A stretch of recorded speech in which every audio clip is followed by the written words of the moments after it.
Fala, meus amores, tudo bem com vocês?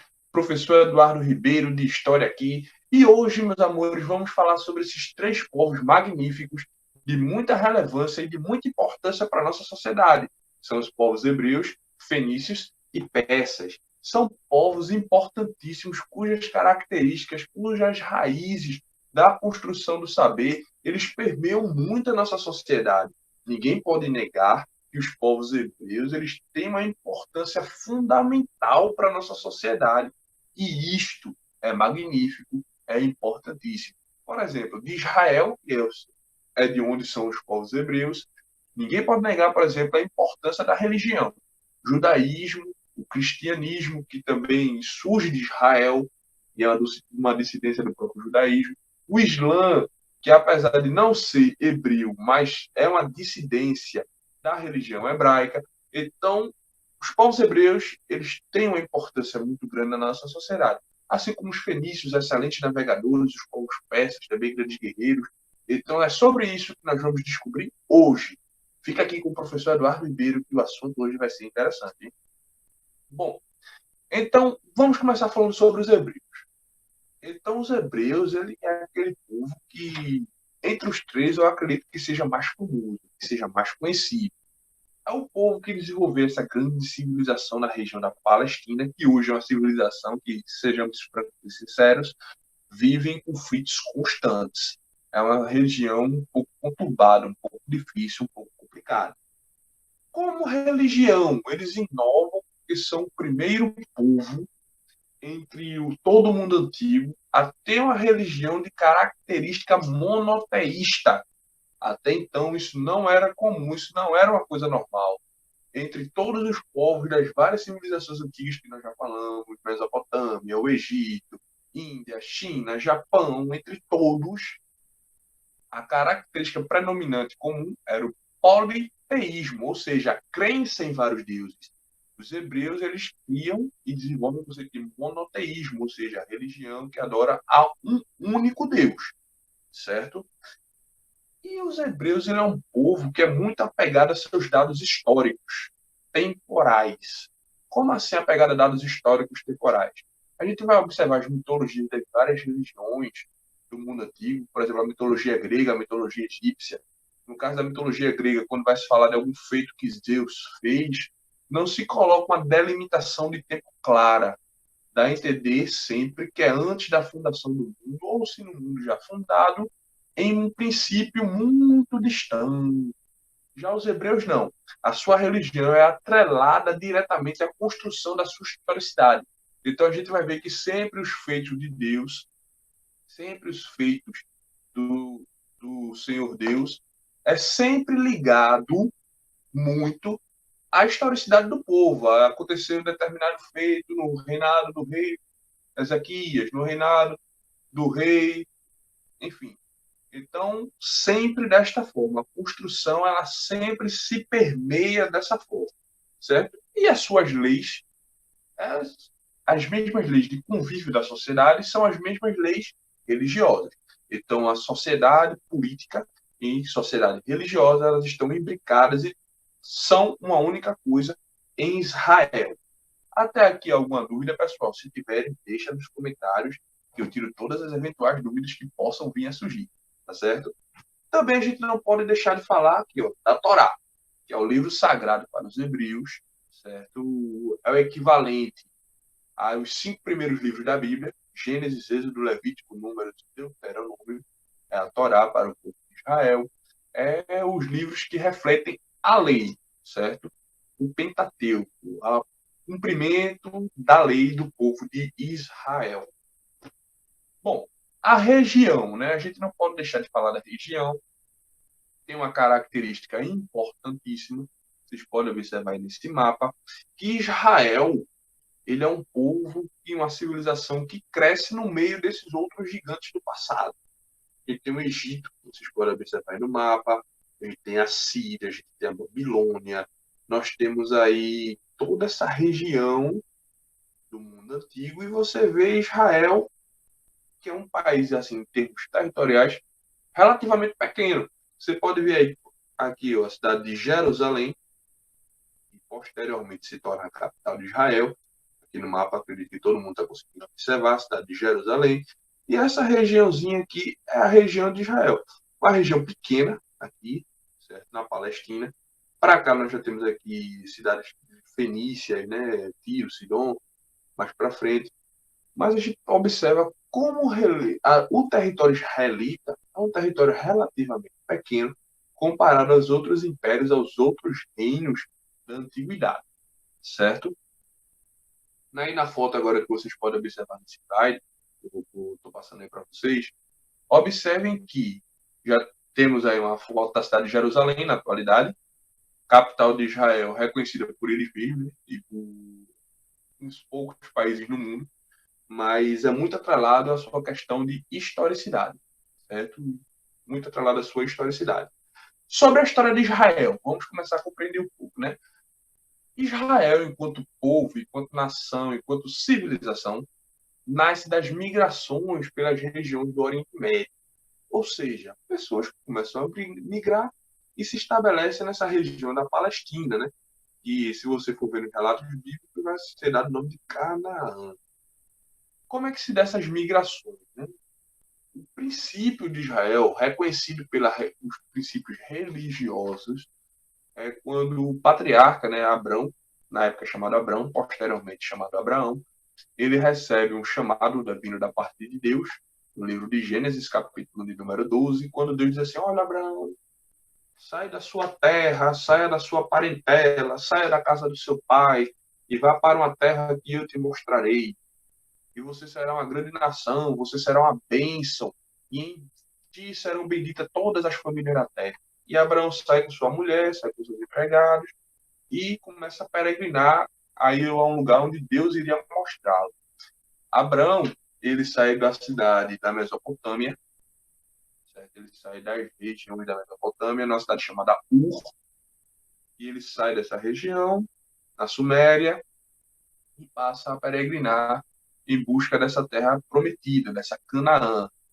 E a partir disto, dessas migrações, é que a região da Palestina ela vai sendo paulatinamente ocupada, até que a gente tem hoje a formação de um Estado, de um país.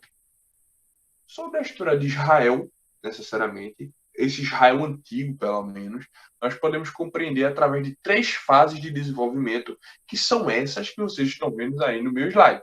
E aí é o seguinte, vamos compreender cada uma. A primeira fase, que seriam os patriarcas, certo? E inicia-se, né? Patriarcado. O nome é óbvio, né? Vem de pai, a figura paterna. Ele é fundamental para o aparecimento desta civilização.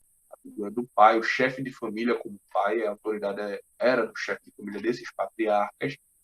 E isso tem início quando Abrão, certo? Ele sai de Ur e ele passa a peregrinar, passa pelo Egito, aquela região toda, até que ele chega de fato na Palestina. Então, do estabelecimento de Abrão e dos seus filhos, né, Isaac, Jacó, e Jacó, os seus descendentes, desculpem aqui a tosse, os seus descendentes, a gente tem um estabelecimento desse governo dos patriarcas, onde a fase deste período de desenvolvimento, melhor dizendo, seria equivalente ao que, em outros exemplos de outros países do mundo, a gente chamaria de clãs. Mesma coisa, as famílias elas se autocontrolavam, não havia um governo unificado, não havia sequer nenhum governo descentralizado.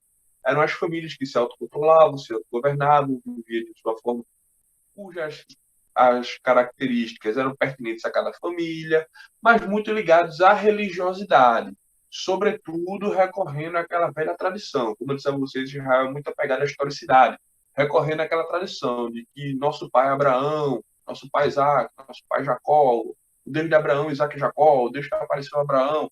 Então, eles recorrem muito a essa historicidade da coisa. Isso é importante para o povo de Israel, certo? Então, dentro dessa construção, nós temos os patriarcas.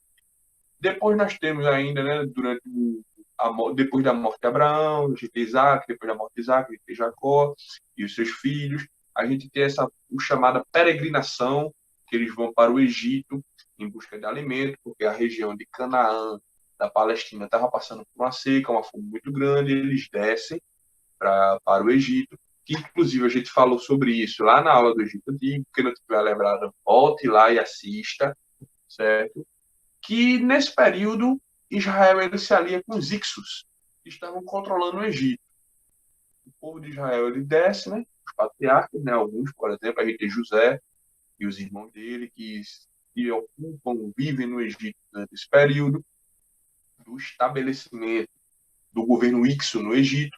E depois que os egípcios eles expulsam os Ixos e voltam a se auto-administrar, é onde começa a fase de escravização dos povos hebreus, cujo tempo, segundo o relato bíblico, é de, em média, 400 anos que eles passam escravizados no Egito. Então, eles passam com esse tempo sendo escravizados porque, enquanto os Ixos estavam administrando Israel, eles se estabelecem nesse lugar e vivem nesse lugar.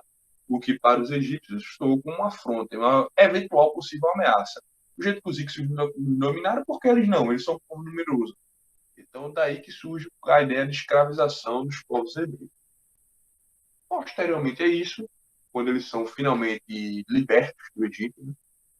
Segundo a tradição bíblica, através de muitas das ações de Deus, usando o profeta e o patriarca também, Moisés, que tira o povo do Egito, a gente, pós esses 400 anos de escravidão, a gente vai ter o estabelecimento do governo dos juízes. O próprio Moisés, ele não chega a ser um juiz, certo? Ele não chega a ter essa categoria de juiz, ele somente conduz o povo durante a peregrinação no deserto, voltando para a Palestina, depois da saída do Egito, mas isso tem continuidade com o seu sucessor, Josué, certo? Até aqui, alguma dúvida, pessoal? Ah, então Josué ele foi o primeiro juiz? Sim.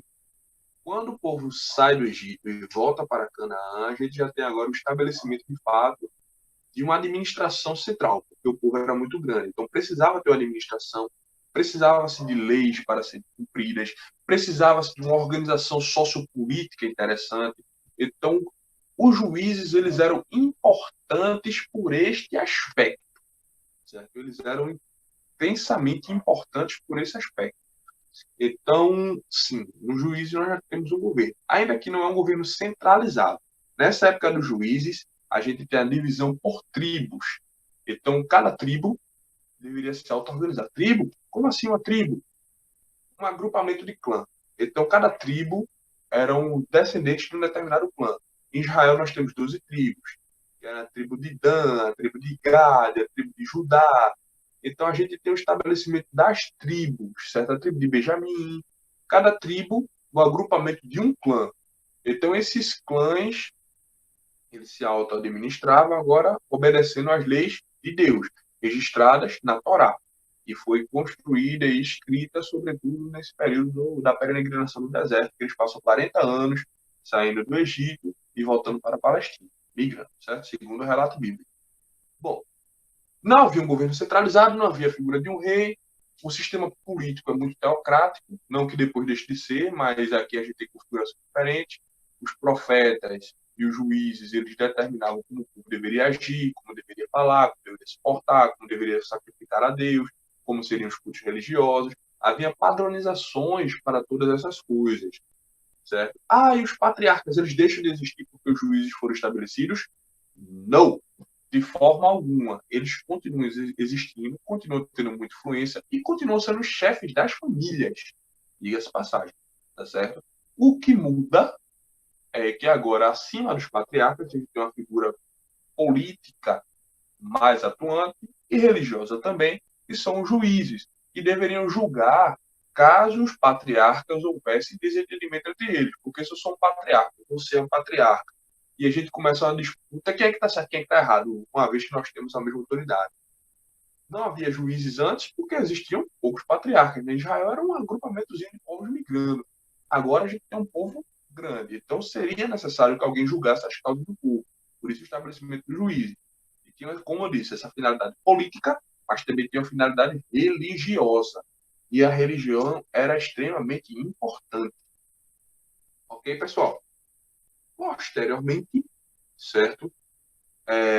Por conta desse aumento populacional, o povo de Israel também, se organiza mais, começa a crescer mais, se desenvolver mais. A gente tem agora o estabelecimento do mais alto cargo de Israel, que vai ser a figura dos reis. Segundo os relatos bíblicos, porque, professor, por que você sempre fala dos relatos bíblicos? Sobre o Israel antigo, a principal fonte de conhecimento que se tem são os relatos bíblicos. Eles não têm muita coisa escrita além das próprias escrituras. Então, por mais que você creia ou não creia, a história de Israel a gente conhece muito pelo relato bíblico, certo? Se você não crê, você analisa como um relato histórico, um documento histórico. Não pode se negar com um documento muito antigo, certo? Então, a narrativa diz o seguinte, que o povo de Israel começou a observar os vizinhos aos lados, viu que no Egito e na Babilônia e todos os países ao redor, eles tinham, sim, reis estabelecidos, eles tinham reis construídos, então eles acharam o seguinte, opa, pessoal, a gente também quer um rei. Segundo a narrativa bíblica, ou até então o juiz Samuel, ele se entristece porque achava que o povo estava rejeitando a ele, e o próprio Deus diz a ele, olha Samuel, não se entristeça não, o povo está rejeitando é a mim, não é a você, então tenha calma. E aí Samuel, ele relaxa, certo? Mas são características importantes que nós devemos observar. Então, o povo de Israel quis o rei, Deus simplesmente concorda com o rei, o estabelecimento do rei, a gente vai ter o início de uma monarquia em Israel. Bom, amores, alguma dúvida? Então, por hoje, vamos encerrar aqui. Não esqueçam de acompanhar a nossa próxima aula e nós vamos dar continuidade ao nosso assunto de Israel. Para vocês, aquele beijo, aquele abraço e tchau, tchau.